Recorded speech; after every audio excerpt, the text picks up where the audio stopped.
Welcome to Dead and Roasted. What can I get started for you? Funny thing about today's episode, I meant for it to be a random grab bag of creepy stories, but somehow they all twisted into something eerier than expected. I read 3 different tales and wouldn't you know it, most of them center around unsettling welfare checks and visits gone terribly wrong. But hey, I won't spoil the fun. Just get comfy, maybe pour yourself a cold brew, and keep your therapist on speed dial. Tonight, we're diving into stories of Arizona's rumored new cryptid, COYOTEHEAD, and encounters with dark spirits that may still be lurking in the shadows. These are tales from the break room. Let's begin. Story 1. 6:25. I work as a mortuary transport specialist. My job is to take the dead where they need to be because yes, even after death you still have appointments to keep. Now one might think this job requires degrees and training, but let me tell you, it really isn't all that much different from any delivery driver job. It's getting the intended parcel from one location to another. The dead actually travel a lot more than people would think anytime you're on a commercial flight. The odds are pretty good. There are at least 2 dead bodies in the cargo hold beneath your feet. Most people are unaware of the job we do. Those of us in the business are meant to be forgettable and professional. Those are the 2 things you really want to be as a mortuary tech. I've been doing this job for the better part of a decade, and it still has never gotten to me. Death, grief, loss, anger, denial, these are all just aspects of the job. These things make my job very isolating. It's when you feel most alone that something out there finds you most vulnerable. I don't know what it is, but it finds you at the most opportune time. The job really isn't all that difficult. You wait for a call to come in and you go to collect the body and you take it to where it needs to be. Simple enough, right? If only it was that simple. The paperwork involved in my day-to-day work is enormous chains of custody evidence, personal property, and maybe a chain of evidence complete with stickers that need to be placed on each item and catalogued just for the sake of the local sheriff's department. I can't even tell you how much fun I've had documenting a person coming from a local exotic dancing establishment who had a stack of $1 bills that had to be catalogued and dual counted. But I still like my job. I would be remiss if I didn't say the job is isolated in several different ways, some that people will never think of. It's a profoundly lonely job, picking up the dead one. There isn't anyone to talk to too. If you do, everyone thinks you're out of your mind. When you do this kind of work, a few things are required of you. The most obvious is a strong stomach, followed closely by a very high sense of professionalism in the face of death. Next is at least a grey to deepest black sense of humour. It's an important survival tool in more than one sense. When most people go out with their co-workers after a long or difficult shift, the things you talk about are considered normal conversation. When my co-workers and I talk about our day, it's the most horrific, gruesome, heart-wrenching scenario the human mind can experience. And that's just a normal day for us. Post-sci infant, 2 or 3 a day. Body and late stage. Decomposition so bad, even the local sheriffs won't go inside the residence. Yeah, that's just a Tuesday at work. Is it so hot outside you're spending your breaks in a cooler full of bodies, and it just seems like a normal everyday occurrence. It's kind of amazing in some sense how used to things like this you can become when it's part of your everyday life. I live in Phoenix, Arizona. If you've never been to Arizona, well, congratulations, not to be overly negative. But the heat is a force to be reckoned with, and there's just no escaping it. To put it in perspective, I was driving one for my shift and noticed one of those bank signs that tells you the temperature outside at 4 o'clock a.m. It was still 115 degrees. The city is all asphalt and concrete in the middle of the desert. Frankly, it just about never cools off. The only relief comes in the form of random thunder and dust storms that spring up very suddenly and disappear just as quick. Now, to clarify, these don't leave behind that fresh and clean feeling that should accompany a good rain, but rather it just makes all the dust and dirt cling to you and every surface exposed to it, leaving more of a dirty, grimy sensation that was the background noise of my entire time in the city of Phoenix. The incident happened during one of my shifts. I was working far out of the city near a town called Apache Junction. This area is very remote, rural, and can be creepy all on its own, being alone in the middle of nowhere.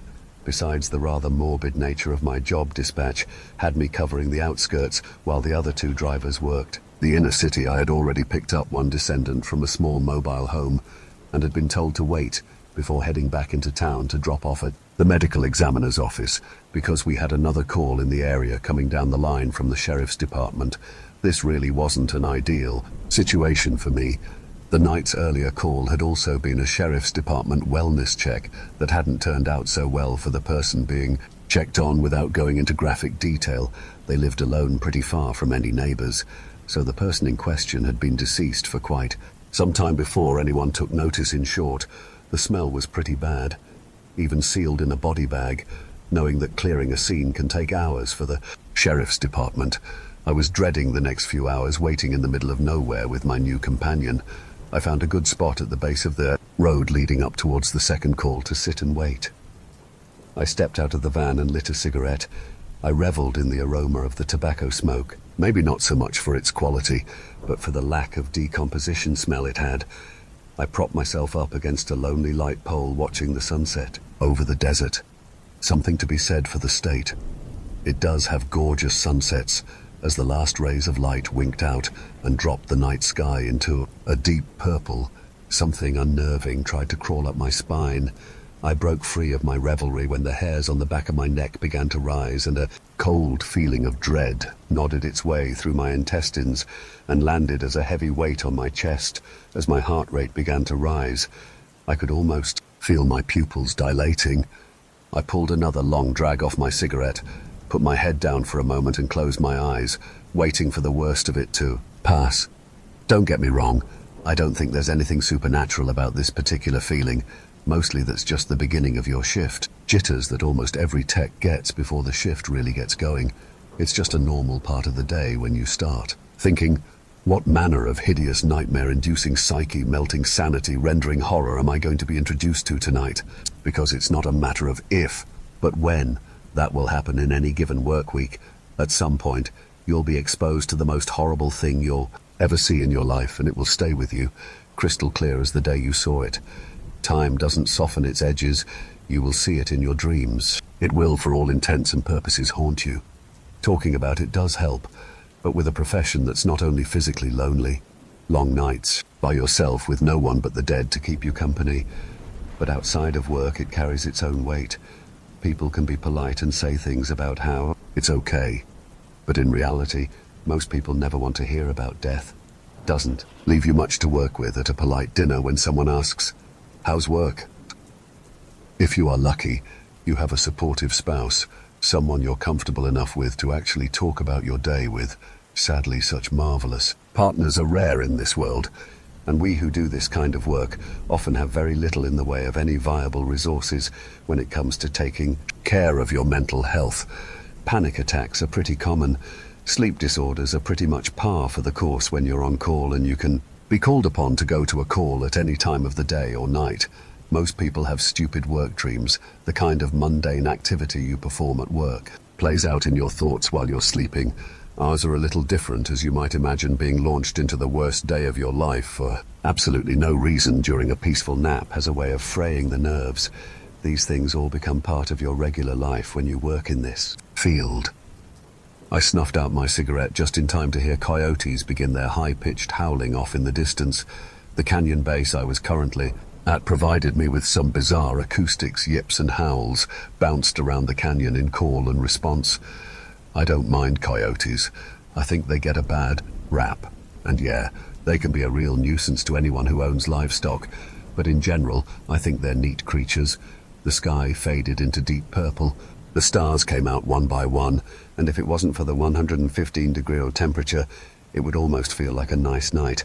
Almost in the fading light, I could just make out the silhouettes of coyotes moving around the ridge above me.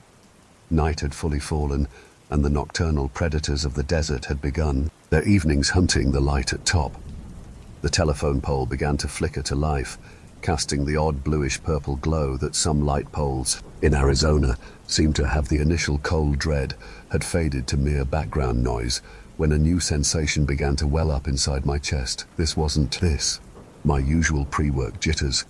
This was closer to real instinct, the kind that comes from being in the presence of a real predator. I took a nervous look around to see if I could spot the source of this new sensation, but the desert around me was devoid of anything I could detect. I tried to put it out of my mind, I walked back to my van, hoping that leaving the windows down would reduce the odor enough for me to sit in the cab. I pulled the handle of the driver's door, activating the dome light. The light was a sudden and harsh contrast to the night my eyes had been acclimated to. I squinted against the light, waiting for my eyes to adjust, only to have them settle upon something my brain was struggling to recognize, a huge pair of yellow eyes staring back at me. The eyes were set into a long face, covered in yellow-red hair, long pointed ears sat at top, a head with a long set of jaws. My thoughts slipped a gear at the appearance of this newfound presence. I finally lurched my train of thought into forward momentum and locked onto what it was that was in my van, a rather large coyote in its jaws.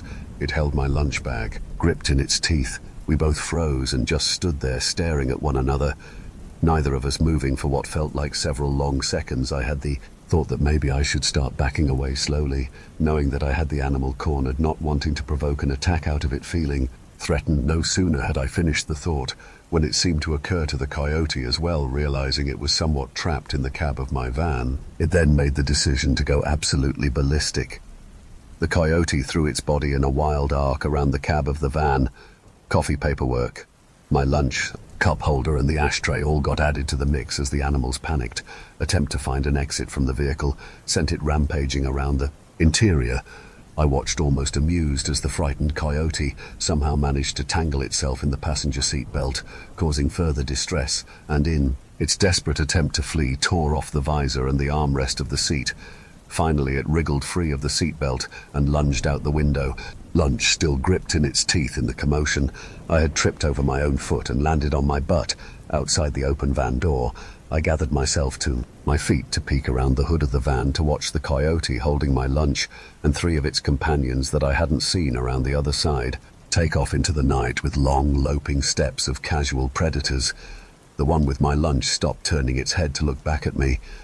I don't know what it is about certain animals that have such a unique ability to convey so much without ever saying a word, but the coyote gave me a look that somehow conveyed the impression it had found the whole of our exchange rather undignified, along with a note of triumph, and having procured its own meal for the evening. I watched them disappear into the night, answering more calls from their packmates as they departed. I sighed. I try in my life to not ever give in to despair. There's plenty of that in my average day, but today I allowed myself to really ask the question, why me? I examined the ruined interior of the van, idly wondering what my boss was going to say when I had to turn it in at the end of my shift, or rather, how was I going to explain that I had been looney-tuned by W.I. Coyote and he had stolen my lunch? I managed to get the windshield wipers to turn off. Despite the handle with the switch on it hanging by the wires, I rummaged around for our cleanup kits. We keep figuring if it's good enough for the tasks we ask of it. It would probably do just fine for some spilled coffee and a partially strewn about lunch. There was nothing I could do about the damage to the armrest and seatbelt. That was the next shift's problem. I told myself I was trying to get the majority of the coffee out of my seat. When the little hairs began to stand up again, I looked up and around at my surroundings and spied the source once more. More coyotes began to appear. Out of the darkness, sniffing around the back of my van, realization dawned on me that they hadn't returned for more of my lunch. But the body, that's what they were there for in the first place. Coyotes can smell a decaying body for miles. I decided that a change in tactics was in order, and perhaps a new place to hang about while I waited for the next call. I climbed into the cab and sat down with a less than pleasing squish in my seat. I managed to get the headlights to turn on, even with the controls in their current state, and I began to toll further up the mountain, wondering aloud to myself if the next call was going to take the rest of the evening. The rear-view mirror now sat in my passenger seat, thanks to the evening's events, but the side mirror provided me with an eerie image of several pairs of yellow eyes shine, trotting their loping gait after my departing van. I stopped up the hill, finding another light pole to rest under. I checked my phone for probably the 20th time in 2 minutes, hoping to get this call over with and be heading back towards civilization before the night had a chance to become any more exciting, when I heard the yipping and howling start again. A quick sweep of my flashlight around the surrounding hills showed more pairs of eyes darting amongst the rock outcroppings, and a few bold coyotes making their way toward the back of the van, sniffing the air as they made their approach. Now, I have to say this really isn't all that unusual for any of us who have to do night shifts in these remote areas. It's just part of the job, and nights like tonight are somewhere you just have to roll up the windows and get comfortable with the smell, because there really isn't any deterring the predators from doing what they naturally do, so the waiting game is what I was in. For it's an odd experience, but not an uncommon one, to spend the night staged up somewhere waiting for a call. Lots of different professions have to do it, but I doubt most of them have to wait inside the vehicle because they're surrounded by carnivorous predators with no one but a corpse for company. I made a few more runs between lampposts to lose some of my would-be pursuers and waited at each post for a little while until they caught up again. Not wanting to repeat the night's previous encounter, I kept up the game of hide-and-seek with the coyotes for the better part of an hour before my phone chimed with the newest call information. "About time," I said aloud. As much fun as my current game was, I badly wanted to get my call and head back to the city with its streetlights and noise pollution and people. I got my address, and not much more from dispatch, and headed out into the night, up a winding single-lane road in the middle of nowhere to continue the night's trying work. I arrived at a small mobile home that sat alone on a large lot cleared of any of the desert's usual landscape. A considerable numbers of remote homes bear striking resemblance to this one, lonely yet still appealing. A modest home, but well cared for. Something about the neatly kept exterior spoke of its occupant, or should I say former occupant, as a person who likes to be left alone, but not a hermit. I drew back my perspective and took in the entire scene, realizing why the call had taken so long. Among the other county sheriff trucks were 2 SUVs from the local tribe police. Now the long delay made sense. An officer I recognized from other calls greeted me before I even got to the crime scene tape. "Well, hello, Alan," said Officer Edwards as he reached into his pocket and produced a small jar with a green lid. It was then I knew this call was going to be a doozy. "Hope you brought yours because I'm not sharing," he said, opening the jar and dipping his fingers into a white-colored gel within. I poured around the cab of the van, locating my own jar of Vicks Vapor Rub. "Oh, lovely," I said, duplicating the officer's actions, rubbing a small amount on the inside of a surgical mask before fixing it to my own face. "Well, show me what you got," I said. "Have you eaten?" Officer Edwards asked. I thought back to my lunch being carried off. "No," I said solemnly. "Good," he said. Turns out the tribal police had been called because the body had been discovered by a group of teenagers from the nearby reservation who had been out in the desert setting off fireworks, drinking, just general teenage hijinks, when a Roman candle accidentally landed on the decedent's property. They jumped the fence in an effort to extinguish the offending firework before it set the house ablaze. The empty bottle of beer that had put out the fire was now in an evidence bag with several others on the hood of the tribal cop's car, and sat on the ground around it were 3 young men with greenish expressions on their faces, being given a stern lecture by the officer. I saw their expressions when they read the words of Maricopa Mortuary Transportation that stood out in white lettering down the side of my van. The gravity of the situation had just struck home for them. It was a look I was all too familiar with.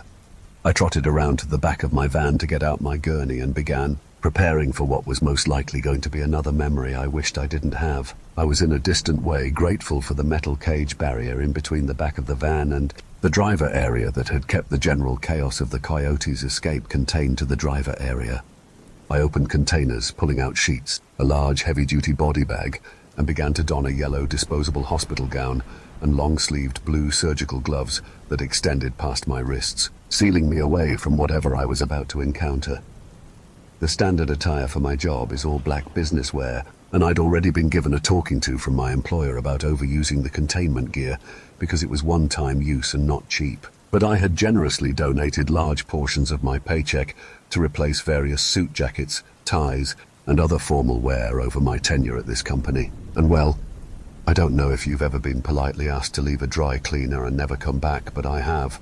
When the kind of work you do has you come home at the end of the day only to discover something horrifying stuck to the bottom of your shoe or neatly tucked into the hem of your slacks. Thrift store suits are the best option, but I had grown wary of replacing them.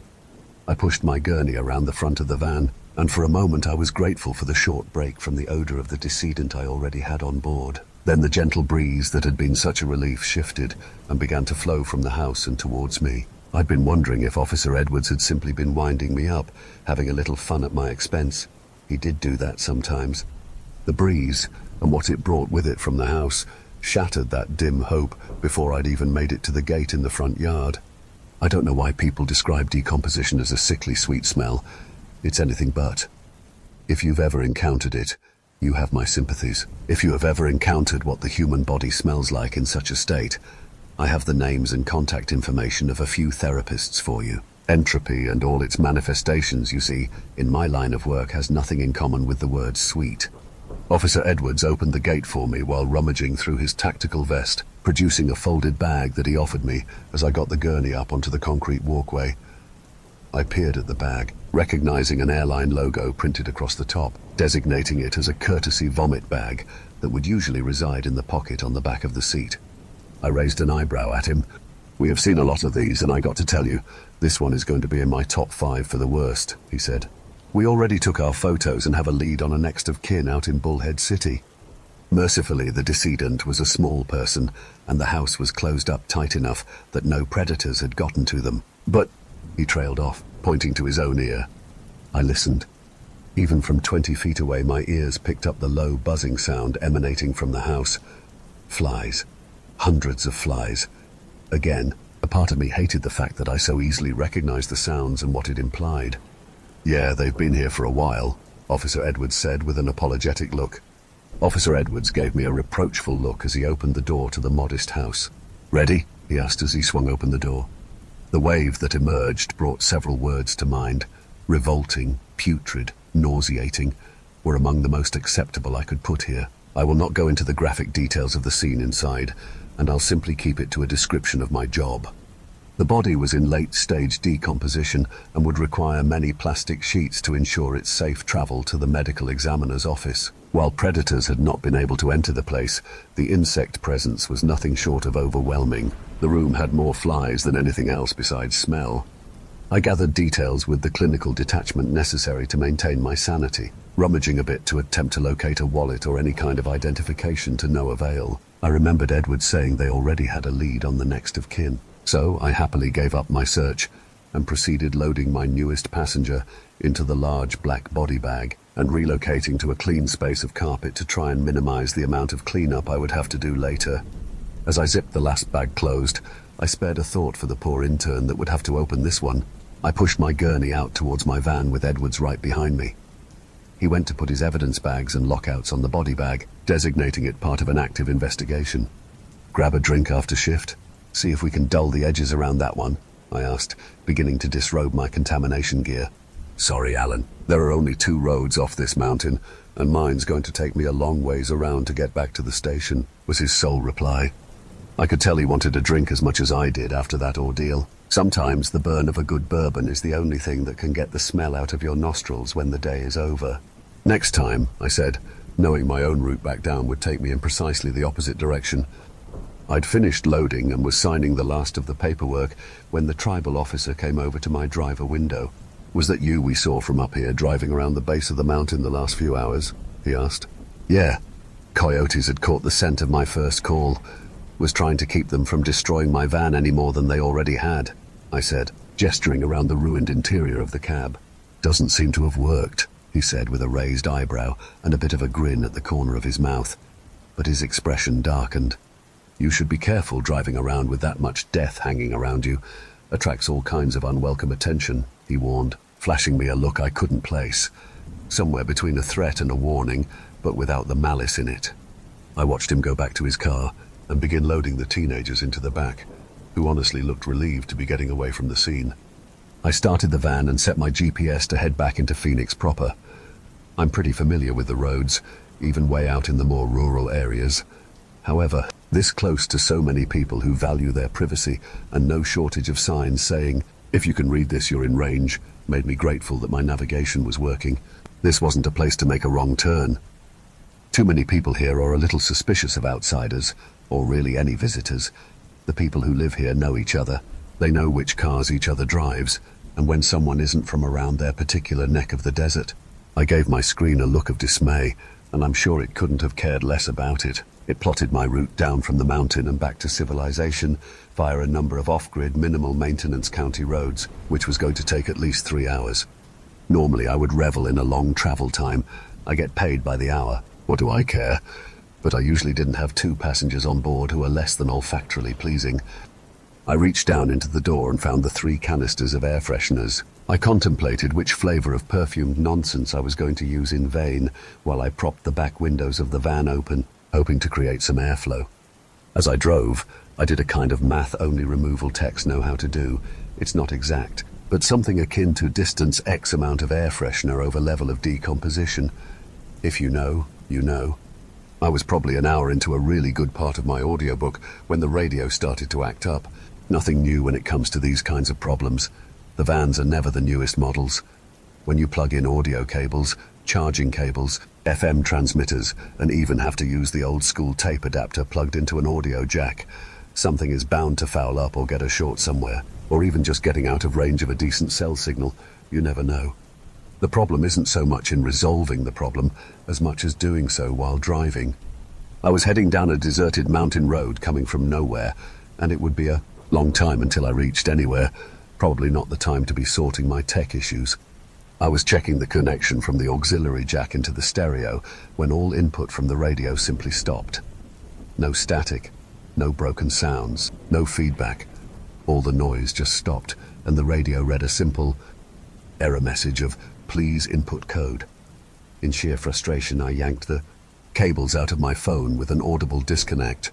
The low buzz of static faded away, and I was left with nothing but the sounds of the van trundling down the road. It was only then that little itch of instinct raised its voice to an audible level. It was quiet. Outside, no wildlife, no chirping or howls or crickets, no nocturnal predators communicating their hunting efforts. The thought dawned on me. At the same time, I noticed the obstruction in the road. I slammed on the brakes.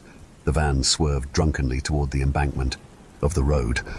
My thoughts lay on my clientele in the back, trying to make sure they didn't flip over in their top-heavy CS. I overcorrected, but managed to get back into the road before the obstacle in the middle of the road was in any danger of being hit. I screeched to a stop, kicking up a cloud of dust that washed over the beams of my headlights. The van stopped, tossing the rest of my paperwork and clipboard about the cabin. I swore more than I had all night as I tried to collect my paperwork and vital documents, angrily stuffing them back into my clipboard when my eyes focused on something in the dust cloud before me. "Oh, for the sake of all that is holy," I exclaimed. It was another coyote. This one was standing over a kill and eating its night's bounty. The dust continued forward, obscuring my vision, but still something nagged at me. I leaned forward as if it would help me. Look closer. I thought for just a second it was further away than I'd realized, but no, this was just bigger than a coyote. Its shoulders were hunched with tension. The back legs weren't sitting, just relaxed, laid out behind it, like an animal that's been hit by a car. A bit of the dust wafted out into the night air, revealing more of the predator's kills: yellow fur stree with brown and red, a body too short to be a full deer. It was then that a solid little piece of the puzzle I was looking at hammered into place. Its prey wasn't deer, it was eating. Another coyote. I could smell the odor I'd been trying to avoid all night, wafting forward in a wave that washed over me, and the scene before me. It was then that the form, crouched over the dead coyote, took notice of me. Its head lifted from the kill, starting upwards. Then it continued its upwards travel. Its neck broke with an audible sound of snapping bones, tendons shifting and rearranging with audible pops. Its lower jaw didn't come all the way up with the skull, but its head was now completely and impossibly upside down. The dark tongue streaked with blood lolled out to one side. Its eyes were filled with yellow eyes, shine, and something else like a feral hunger fixed on me just as the dust had flowed forward. So did the odor emanating from the bodies I carried, with another crackling of rendering flesh and bone. It cocked its head to one side like any canine might do, but upside down. Then it sniffed the air with an explosion of goose flesh. The speakers in my van suddenly came back to life, with static and feedback beginning to rise in volume, then abruptly cut out with a single rasping voice, warbling, distorted but clear enough to recognize a single phrase: "Feed me." My mind was still stuttering, trying to process what in the world I was looking at, when the whatever it was decided to Up the ante on the weirdness scale, and without moving its head a fraction of an inch, turned its body towards me and stood on the legs I thought had looked paralyzed moments before, which began to thicken with muscle contouring, with disconcerting sounds of flesh being rearranged against a natural form. I'm no stranger to anatomical abnormalities. I've seen more than my share of bodies contorting into shapes they were never meant to be in. I felt it when my sanity decided I was on my own, and ran away into the safe place in my mind, slamming doors behind it as it went, leaving only the cold, clinical detachment of scientific fact and logic. But this was something wholly different. The lower jaw had not turned, with the body stretching the mouth into something grotesque. Flesh just should not move. Like that, the only word I can use to describe it is just unnatural, as in nothing from this world. That's all my mind could think as I gazed upon this thing in horror. It just shouldn't exist. It was now fully facing me. Its body moved in short bursts and jerks, almost in flickers of motion that somehow highlighted the idea that this thing was not of our world. The abdomen was open down to the spine. The sternum and all visible organs were simply missing, the bone white of exposed ribs shown in stark contrast to the scarlet maul that was the thing's chest. The ribs shared off in wicked-looking points, like teeth, and they were moving like teeth, intersecting one another to form a crooked mouth.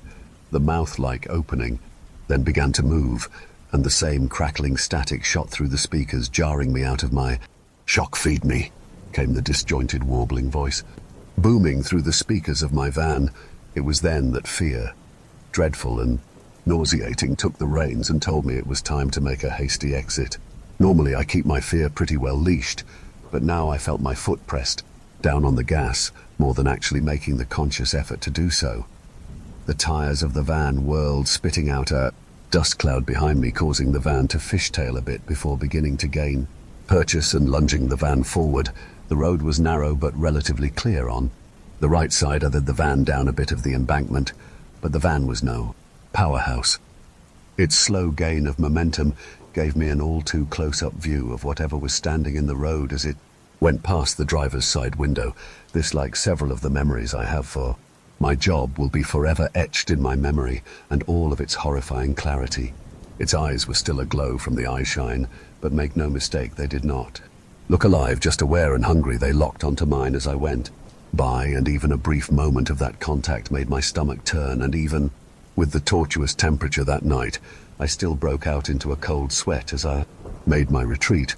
I instinctively leaned away from whatever it was as I passed, and nearly slammed my van into a rock before correcting course against my better judgment. Who had joined sanity behind so many locked doors? I chanced to glance into the side mirror. The cloud of dust I'd kicked up glowed red from the tail lights, but still I could see two orbs of light in the middle of it all, still fixated on me. With that feral hunger, they jerked wildly about, reminding me of the unnatural gait of the creature. I put more pressure on the gas pedal and sped down that desert road as fast as I could without risking collision, not wanting to suddenly find myself stuck out there with whatever that thing was, for whatever its worth, fate or luck was on my side that night. And when I splashed out onto the highway heading back toward Phoenix, there wasn't a single cop in sight, freeing me to put as much distance between myself and it without the confines of things like speed limits. I'm not sure how long I'd gone without breathing, but I drew in a big gasping breath when I crested the last hill, and the glowing city of Phoenix sprawled out before me. Upon reaching the relative safety of the city, sanity decided to come out from its hiding place, joined by rationalization, both arguing for control. One side was saying there's no way, I just saw what I saw. The other was telling me now was no time to be questioning my own sanity. I unloaded my cargo at the medical examiner's office in relative silence, answering only the most basic of questions. A wary-looking intake clerk, who I guessed was used to seeing people like me in various states of trauma, didn't seem to want to press the issue of my wild-eyed expression and clearly shaken demeanor. I returned to the field office to find a few other texts, either looking at their phones or lying about some of the couches trying to take naps between calls. I must not have been able to hide the night's events from showing up on my face, because I got an inquisitive look from another tech as I made my way through our break room, but I think my eyes had something foreboding in them, because all I got from him was a quick, rough call and a lifted eyebrow. You could say that was my only choked response as I hurried past them to the bathroom. I pressed my back against the wall, letting myself sink onto the cool tile floor. I admit I cried a bit, not so much. For the night's experience, I hadn't had a chance to process that yet, but for having yet another terrible visage indelibly etched into my memory to join what had become far too many in my years. On the job, I leaned over and pressed the side of my head against the cold toilet tank, and I waited for my heart rate to fall below Hummingbird on Red Bull before climbing back to my feet to splash cold water on my face. I drew a few concerned looks as I exited the bathroom, but most techs understand that it's not always wise to ask about a bad call unless prompted. Like I said, the job can be pretty isolating, and many of us have a sort of don't bring everyone down mentality.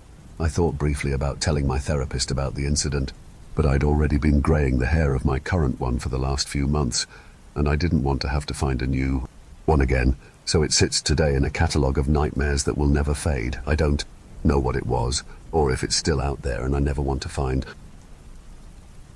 Story 2. Orc Killer 2002. I enjoy your videos and put them on at work to drown out the machinery, so I figured I'd submit a bizarre incident that occurred during one of my previous jobs as a school janitor. I need to preface this by saying I won't dox the school or the state that this took place in, just that it was an elementary school. It was a night like any other. As one of the many janitors to clean the school, we often divided and conquered, making cleaning the large school hall easier. I was assigned my own hallway that separated at a capital T. You enter, turn left, turn right, then go back the way you came. Usually, I don't get this hall, as it's already done by one of my co-workers, because it's a rather straightforward cleaning area, so I did as I was asked, carrying my usual vacuum, trash bags, broom and mop. Each side of the hall had 5 rooms, again pretty straightforward, so I started on the left and would make my way across. Before anything else, I'd like to mention that I was undoubtedly alone. None of my co-workers and no teachers were in that hallway, and it was after hours in the first place. I cleaned the first room, then the second. But when I got to the third room, I stopped, swearing I could hear a conversation. One a man's voice, the other what sounded like a female, which was odd. I was the only guy working that night. My co-workers were both women, and for the sake of keeping this more private, I'll call them Abby and Julie. I called out to them.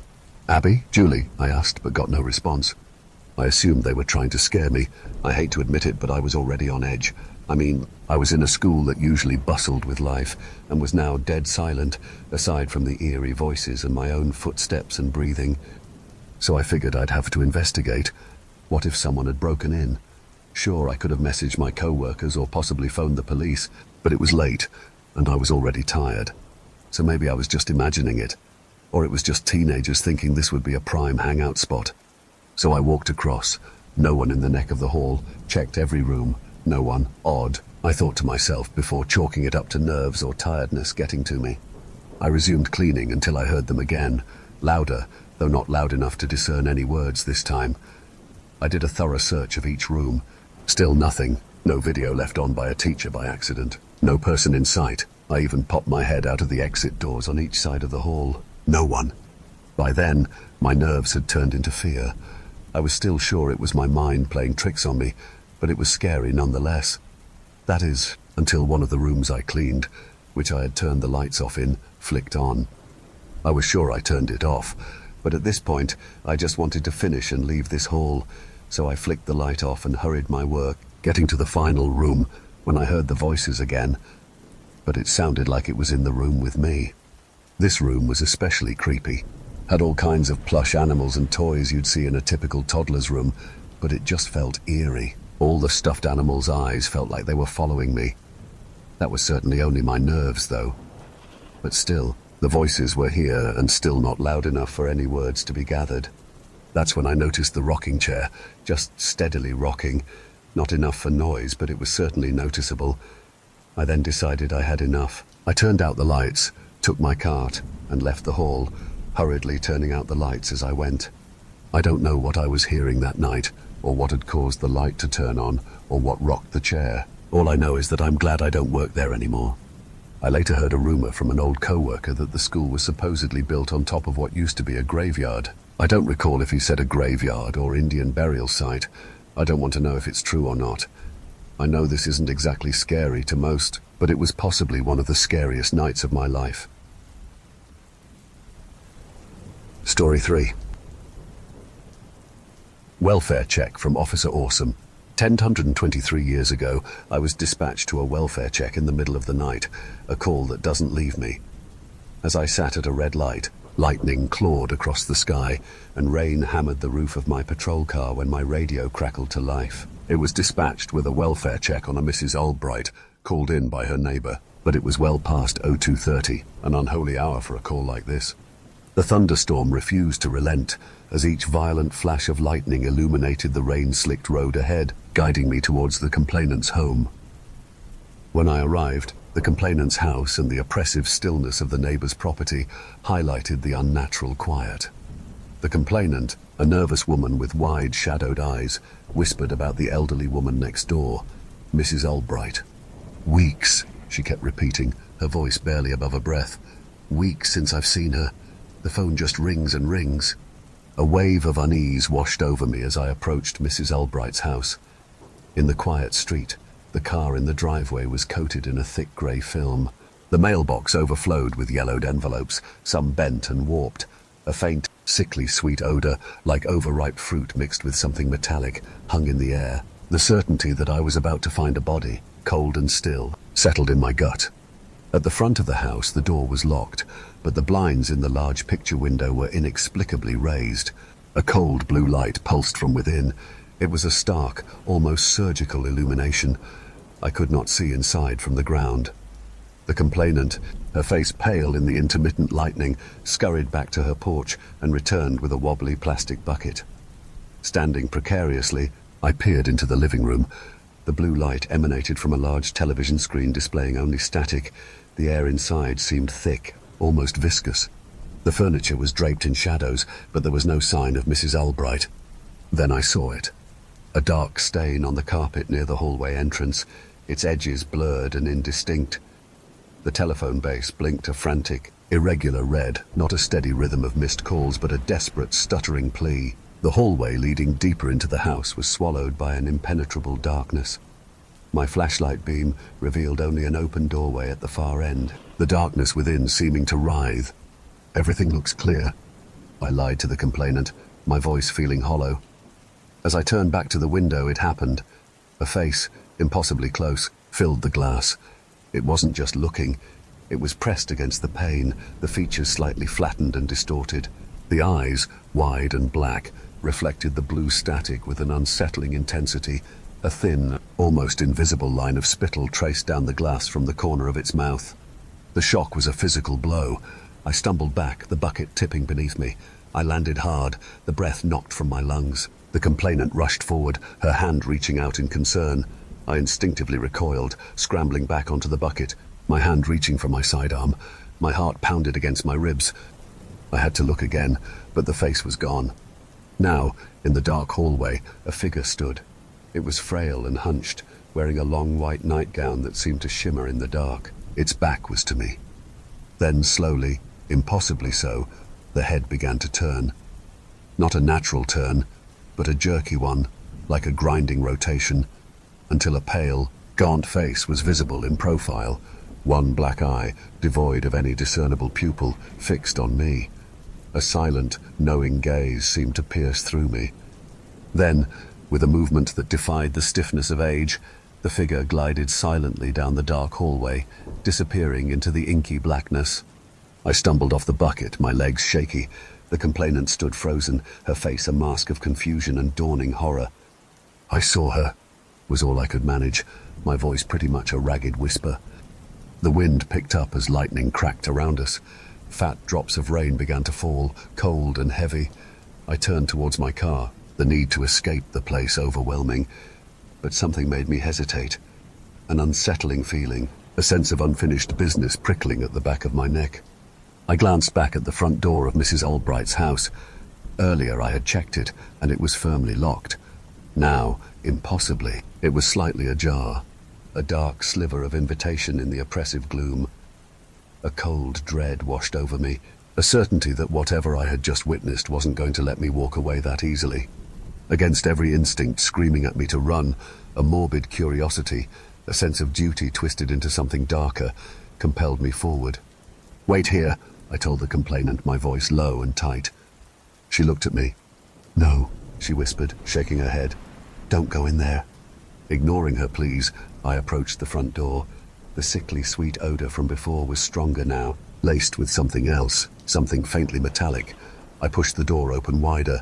It creaked inward with a groan that echoed in the sudden lull of the wind. "Police, hello?" My voice felt weak and insignificant in the oppressive silence of the house. As I stepped inside, the blue static from the TV cast long, distorted shadows across the living room. The air felt wrong, chilling. The dark stain on this carpet near the hallway seemed even darker too, almost wet. "Mrs. Albright," I called out again. The house remained silent. I moved slowly, my flashlight beam carving a path ahead of me. The hallway was nothing but shadows. Still, the doorway at the end of the hall was open, so I moved towards it, each step forward feeling heavier than the last. The room beyond was Mrs. Albright's bedroom from the look of it. The bed was neatly made, but the air was much colder in there, carrying that same unsettling odor. A rocking chair stood motionless in the corner. On the nightstand, a framed photograph lay face down. I didn't touch it. I checked the rest of the downstairs, a small dusty kitchen, a silent dining room, but no sign of Mrs. Albright. It was like she simply vanished. Maybe she merged with the shadows. But then a floorboard creaked upstairs. My breath hitched. I hadn't heard any sounds from upstairs yet. Cautiously, I made my way to the staircase. The upstairs hallway was somehow darker than downstairs, and the air was even colder. I heard a faint, rhythmic creaking coming from one of the rooms, so I moved towards it. I could feel my hands beginning to shake. The door was slightly ajar. I pushed it open slowly with my hand on my gun. The room was dimly lit by the flickering blue light that somehow bled through the floorboards from the living room below. The rocking chair in the corner moved, slowly back and forth, but it was empty. I swept the room with my flashlight. No one. "Looking for me?" A sudden whisper in my ear. I spun around, but the room was empty. That whisper sounded like it was right behind me. I had never felt such terror before. This was not a normal situation. We were so far beyond a welfare check at this point. It was something else entirely, something that felt evil. I backed out of the room, my eyes scanning all over, searching for any movement. I moved quickly back down the stairs, feeling like I was being watched, or even followed. I made it to the front door and stepped back out into the rain. The complainant was still out there, huddled on her porch.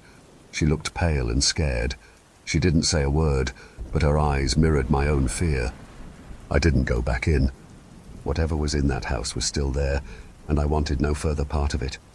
I got into my car, hands trembling so bad I could barely grip the steering wheel, and I drove away, leaving the open door and the secrets within Mrs. Albright's house behind. I reported a missing person and left it at that. If you see Coyote Head, you'd better turn tail and run, or drive faster than you ever thought. Possible, because Coyote Head is hungry and ready to leave your job with an opening. Good night. Thank you all for tuning in to another episode of Tales from the Break Room. I've been your host, Darkness Prevails, and you can leave Tales from the Break Room a follow and review on Spotify and Apple Podcasts to help us reach more fear-loving fans.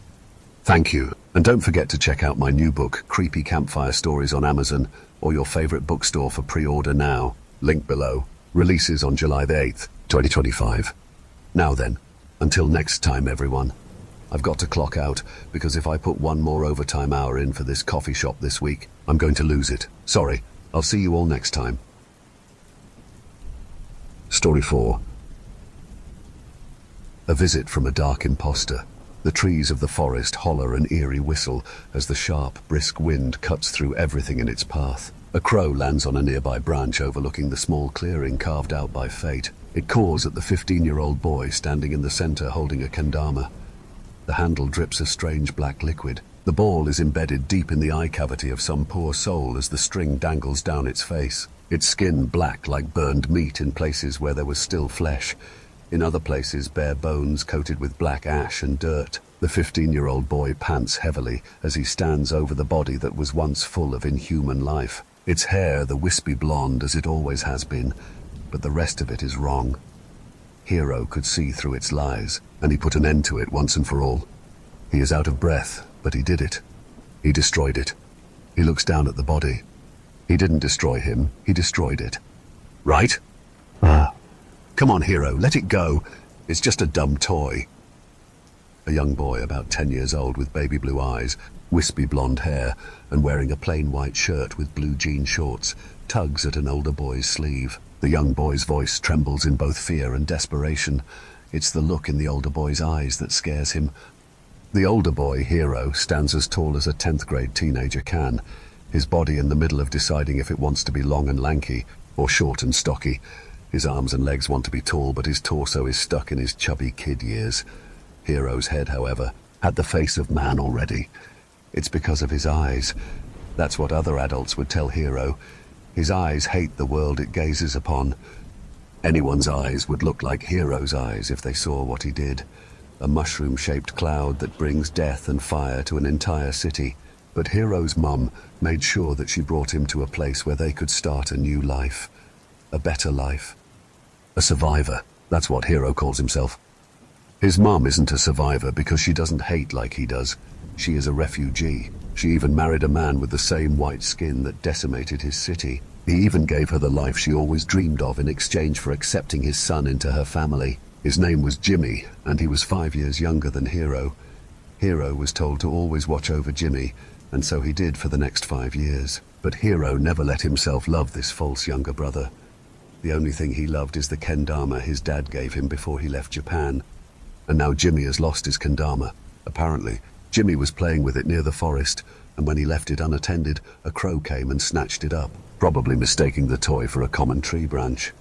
Hero could hear Jimmy's pleas from inside the house. He came out to see what the problem was, and immediately knew what was lost. Hero and Jimmy stand near the edge of the forest. Jimmy still tugs at Hero's sleeve, begging him not to chase after the crow. But Hero continues to stare out into the black shadows of the forest. The crow, as if beckoning Hero, caws 3 times. I'm going after it. You can stay here and continue to cry like a baby, or you can help fix your mess. What's it gonna be, Jimmy? Hero's words are coarse and harsh, especially the way he says Jimmy. A seething disdain is unmistakable. But Dad said, Jimmy begins. He is not my dad, he is your dad, Hero spits. Jimmy lowers his head in shame. It's not the first time he has made this mistake. Sorry, my dad said, don't let your brother out of sight today and stay out of the forest. Kids have been going missing. Jimmy finishes and can tell he has made another mistake. The worst mistake he can make while talking to Hero. You are not my brother. So what your dad said doesn't apply to me. Can't look after a brother I don't have. Hero pulls his arm away from Jimmy's weak grip. Jimmy's eyes begin to shimmer with tears.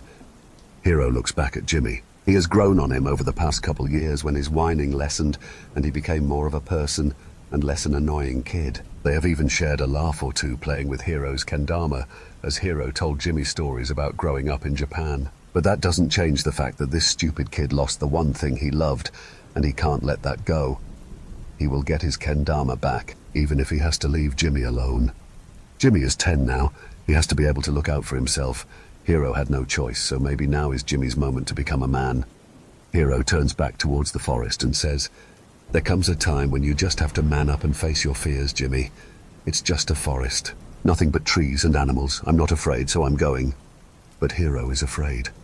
And yet he runs into the forest and hears Jimmy's small but quick footsteps attempting to catch up to him. Jimmy calls out, wait, Hero, I'm coming too, wait! But Hero doesn't wait for Jimmy as the trees of the forest slowly engulf him in darkness. Hero runs and runs through the dark, twisted trees. Following the taunting caws of the crow, Hero finds himself in a small clearing. The clearing is perfectly circular with a small boulder in the center, covered gross brown moss. The trees grow in an odd way, so that their canopy still covers the sky except for one tiny hole that shines a grey light down on the boulder. On the boulder, Hero sees the crow, its talons clutching his kendama. The crow caws at Hero and stares into his eyes. Hero stares back. He swears that this crow's eyes have the same eyes as him. Hateful eyes. But what did he do to this crow to make it hate him? The crow is as still as a shadow, and so is Hero. He doesn't want to scare it and take off with his kendama. Finally, Hero takes the first bold step towards the crow. It tilts its head in curiosity and snaps its beak. That's it, nice and easy. Good bird. Give me my kendama back. Hero takes one step at a time. With each step, the light shining from above gets a little smaller and smaller until the grey glimmer of light is completely snuffed out just as Hero reaches out for his kendama. Hero's night vision struggles to adjust. He rapidly blinks as the blackness of the forest assaults his eyes. The darkness is so dense he can't tell the difference between his eyes being open or closed. Then a chilling voice freezes Hero in place. Hero! A gravelly, high-pitched voice scraps against Hero's eardrums like fingernails on a chalkboard. Hero wants to run, but the second he heard this voice, his limbs stiffened up. He tries to will his legs to move, but a mixture of fear and desperation has gripped them tightly in an agonizing knot. Hero can feel the familiar wooden handle at the edge of his fingertips. Just a couple more centimeters and he can grab it, then hopefully run away from whatever is here with him in the darkness. You can't run from me, Dad said so. Each word that leaves this thing's mouth is labored, like their voice is being controlled by something else. But that voice is a lot clearer, and Hero can recognize it. It's Jimmy's voice. The heavy darkness weighs on Hero's voice as he barely manages to squeak out, "Jimmy, why don't you want to play with me?" The cadence of Jimmy's voice is growing faster. Whatever is controlling Jimmy is getting stronger. "Jimmy, whatever you are, let him go." Hero finds his courage again as he shouts back at the oppressive darkness. "Why don't you love me?" Jimmy's real voice became recognizable for a moment. Hero knows that he is still trying to fight his enslaver. "That's it, Jimmy. Fight it. Whatever this thing is, it isn't as strong as us if we fight it together." Hero's strength returns to him as he can feel the knots in his legs untwist. He can move again. He immediately takes a step towards his kendama and grasps the handle. The instant Hero is holding his kendama, he hears an ear-piercing shriek that fills him with horror and dread. Hero covers his ears. He can feel the beating of his eardrums until they nearly burst. Hot, wet blood oozes down Hero's ears. "You don't love me! You don't love our family!" Hero can barely tell the puppet master's voice from Jimmy's now. Is this Jimmy talking to him? The real Jimmy? "No, Jimmy. Don't let it win. Fight back." Hero's voice wails in the darkness as he desperately tries to reach his brother. "You don't love me. You can't even say it." The gravelly voice and Jimmy's voice are indistinguishable now, perfectly in sync with each other. No one voice stronger than the other, their goal now shared. "I don't love anything," Hero wails at the darkness, his hands clenched in tight fists. He can feel his own blood trickle down his palms. Are his eyes wide open or shut? Not even Hero can tell. "You love that stupid toy more than me." Jimmy's voice again. The other voice is weaker. A glimmer of light shines from above, the dark canopy parting for this single moment. In that instant, Hero can see what's in front of him. Like a grotesque flash from a Polaroid camera, Hero sees his kendama on the ground, but he also sees something that makes him gag on the spot. Standing barely 5 feet away, a creature about Jimmy's height, a living nightmare. Not an innocent boy, but a horrific, twisted, dark imitation of one. Its flesh, where it still has flesh, scorched by fire and radiation. Its mouth agape with unhinged jaw, the bone exposed on the left side. Its eyes hollow holes where the eyeballs were disintegrated by heat and agony, and its hair the same wispy blonde. Whatever this thing is, it can't be him, it can't be Jimmy. And now that Hero believes this, there is nothing stopping him from doing what he needs to do to be free from this dark creature. Another flash of light. Hero can get to the kendama in one quick movement and then use it to kill this monstrous imposter. On the next flash, he will go for it. He just needs to survive a few more seconds. Hero, doesn't love anything, lies, all lies. Jimmy's voice and the imposter's voice maliciously mock Hero. Hero loves home, his stupid, dumb, ruined home, lost to fire and ash, and a big boom, and now he still doesn't love us, doesn't love anything. Hero can hear its feet stomp on the ground like a child throwing a tantrum. This thing may sound like Jimmy, but it's not Jimmy. Jimmy would never mock Hero for his past. Jimmy is the one person who treated Hero with admiration, not pity, not false cheer. Not unfiltered discontent, not hate, admiration from a younger brother. This thing, this dark imposter, isn't his younger brother. It's mocking, fueling the rage that has been boiling deep down in Hero all these years later. A rage that can only be quelled by one thing once ignited: violence. Finally, a flash of light lingers for a couple extra seconds. Hero leaps into action. His rage blinds him to everything else. Heart pumping pure adrenaline into his tight, taut, burning muscles, making him stronger than he ever has been. Strong enough to use a simple kendama toy as a weapon. His love for it transformed by his touch, motivated by rage. It no longer brings him the same nostalgic comfort. It only makes him angry. Angry that this is all he has left. His home gone and the world celebrated. How could they celebrate such abhorrent violence? This place, its people, this thing, they all have one thing in common. They hate Hero and Hero hates them. With the kendama transformed into a hammer in Hero's mind, he lunges at the dark imposter. His strong, young, healthy body collides with its small, brittle, death-defied body. It shrieks again. He raises the kendama above its head, and its wispy blonde hair sprawls on the ground. Hero hesitates as the dark imposter uses a perfect imitation of Jimmy's voice. "Haha! Hero can't do it, can't do it, can't destroy the one thing he used to love, can't love anymore." Its mocking tone degenerates into a low demonic cackle. "Shut up, shut up, shut up!" Heroes brings the kendama down on this thing's face, the ball still attached to the handle. 1, 2, 3, 4 times the kendama smashes into this thing's face. Hero can feel its acidic, sticky, lukewarm blood coat his hand, face, and kendama. "You are not my brother!" Hero screams defiantly as he brings the kendama down one last time with all his might. Squelch! Hero can feel the ball sink deep into the dark imposter's eye socket as the body shivers for a moment, then lays motionless. He stands back up and pulls at the kendama now stuck in this thing's head. He tugs at it until the handle snaps off, leaving the ball behind. The trees of the forest holler an eerie whistle as the sharp, brisk wind cuts through everything in its path. A crow lands on a nearby branch overlooking the small clearing carved out by fate. It caws at Hero, standing in the center, holding a kendama. The handle drips a strange black liquid. The ball is embedded deep in the eye cavity of it as the string dangles down its face. Its skin black like burned meat in places where there was still flesh. In other places, bare bones coated with black ash and dirt. Hero pants heavily as he stands over the body that was once full of inhuman life. Its hair the wispy blonde as it always has been, but the rest of it is wrong. Hero could see through its lies, and he put an end to it once and for all. He is out of breath, but he did it. He destroyed it. He looks down at the body. He didn't destroy him, he destroyed it.